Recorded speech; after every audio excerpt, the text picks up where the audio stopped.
considerando isso, quer dizer, nós temos uma tentação a ver esse texto de juventude, quando Marx ainda não era Marx, mas esse Marx mas a vê-lo já de uma certa forma, essa interpretação contaminada, influenciada pelo que veio depois, a partir de premissas marxianas e ainda não marxistas, e que assim precisa ser visto assim. O filósofo francês que eu já fiz referência aqui, o Denis Coll, ele vai atribuir uma grande importância à tese de Marx, ao contrário de várias outras interpretações. E essa importância residiria não no materialismo do atomismo epicuriano, mas sim na maneira como esse atomismo se presta para a análise das formas da consciência. Aquela questão, aquele ponto relacionado ao desvio, à declinação, e que leva, por sua vez, ao questionamento do determinismo, à afirmação da autoconsciência. Aqui é que estaria a questão, então, central no que diz respeito à apropriação de Marx do pensamento epicurista. Na capacidade dos átomos em se desviar de sua trajetória mecanicamente vertical e, ao se desviar, criar o universo, Marx teria prefigurado a capacidade do sujeito em se desviar dos roteiros históricos alardeados pelos que formulavam leis eternas para o entendimento da economia e da sociedade. Assim como o desvio afirmava a capacidade de autonomia e de criação dos átomos em sua trajetória vertical, também o indivíduo, e por que não dizer as classes sociais, poderia, face a uma dada realidade, ainda que tivesse sua capacidade de ação restringida pelas circunstâncias históricas, desviar-se nesse desviar-se, construir novos mundos. Parece que aqui é uma ideia essencial no que se refere ao pensamento epicurista e que foi resgatada por Marx. Para se compreender como se estabeleceu a concepção materialista de Marx e sua tese de doutorado, a sua tese de doutorado é então fundamental. Nesse sentido, eu acredito que não seja à toa, está colocado aqui um desses textos, no seminário que se discute o pensamento filosófico de Marx. Essa tese ela é fundamental para se compreender como que se estabeleceu a concepção materialista de Marx. E ela é o ponto de partida do materialismo de Marx.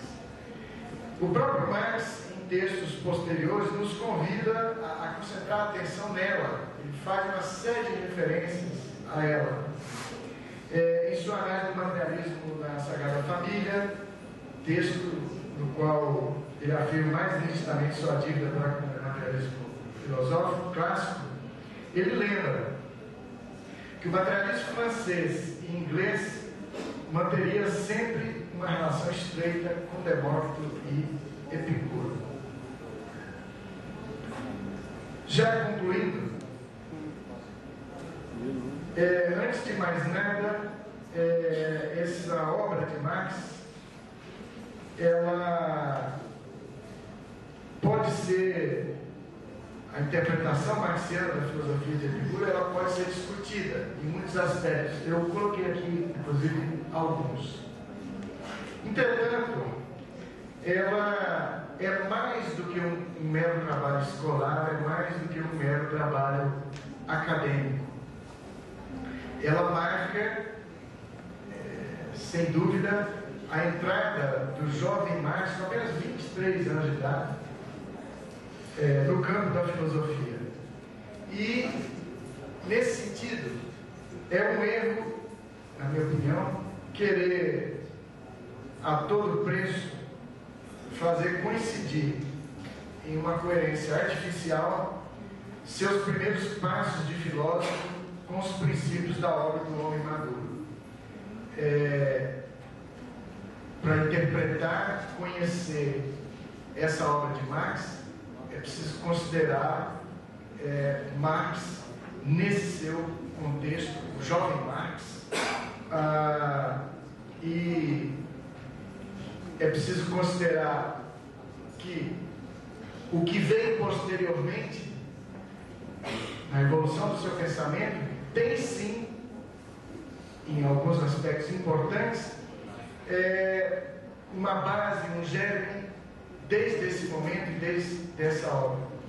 Agora, evidentemente não podemos cometer esse anacronismo de analisar, como diria lá o Modo Peçanha, essa obra de Marx em uma perspectiva marxista. É preciso considerá-la no seu contexto, na sua época, e em que esse sujeito produziu, esse sujeito jovem Marx, e o seu contexto, os seus interlocutores, quais eram as grandes questões da época, e aliás considerar um outro aspecto não abordado por nenhum desses teóricos, que eu considero fundamental. Era uma tese acadêmica, era uma tese que ele buscava, aspirava ao posto de docente na Universidade.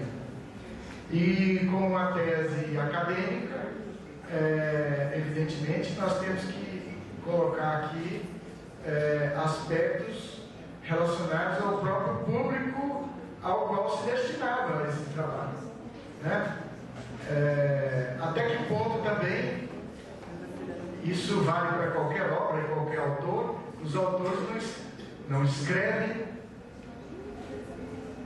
ou o público já previamente estabelecido não influencia em certa medida, às vezes determina o que é dito, o que deve ser dito e como deve ser dito.